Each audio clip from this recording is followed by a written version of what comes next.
ஆண்டவராக இயேசு கிறிஸ்து நாமத்திலே உங்களுக்கு என் அன்பின் வாழ்த்துக்கள். இந்த நாளுக்கான இன்றைய மன்னா சங்கீதம் 37:4. கர்த்தரிடத்தில் மனமகிழ்ச்சியாயிரு, அவர் உன் இருதயத்தின் வேண்டுதல்களை உனக்கு அருள் செய்வார். பாருங்கள், கர்த்தரிடத்தில் மனமகிழ்ச்சியாக நம்ம ஆண்டவர்கிட்ட எப்படி இருக்கணுமா? மனமகிழ்ச்சியாக இருக்கணும். எந்த நேரம் அழுது புலம்பி அப்படி இல்லை. நல்ல மன மகிழ்ச்சியோடு ஆண்டவரை நல்லா துதிக்கணும், ஸ்தோத்திரம் பண்ணணும்.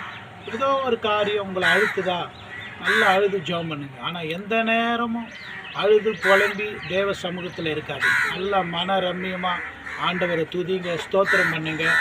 அப்படி இருக்கும் பொழுது என்ன செய்கிறாரா? மன மகிழ்ச்சியாக இரு, அவர் உன் இருதயத்தின் வேண்டுதல்களை உனக்கு அருள் செய்வார். உன் இருதயத்தில் இருக்கிற வேண்டுதல்கள் எல்லா விருப்பங்கள் வேண்டுதல்கள் எல்லாம் அவர் அருள் செய்வார், அதை வாய்க்க பண்ணுவார்.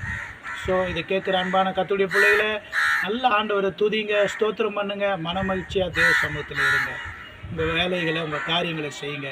ஆண்டவர் உங்கள் இருதயத்தின் வாஞ்சைகள் வேண்டுதல்கள் எல்லாம் நிறைவேற்றுவார், ஆசீர்வதிப்பார். நல்லவரே இயேசு தேவா, நன்மையினால் முடிசூட்டி கிருபைகளை பொழிந்திடுவீர், என்றென்றுமா நடத்திடுவீர். நல்லவரே இயேசு தேவா, நன்மையினால் முடிசூட்டி.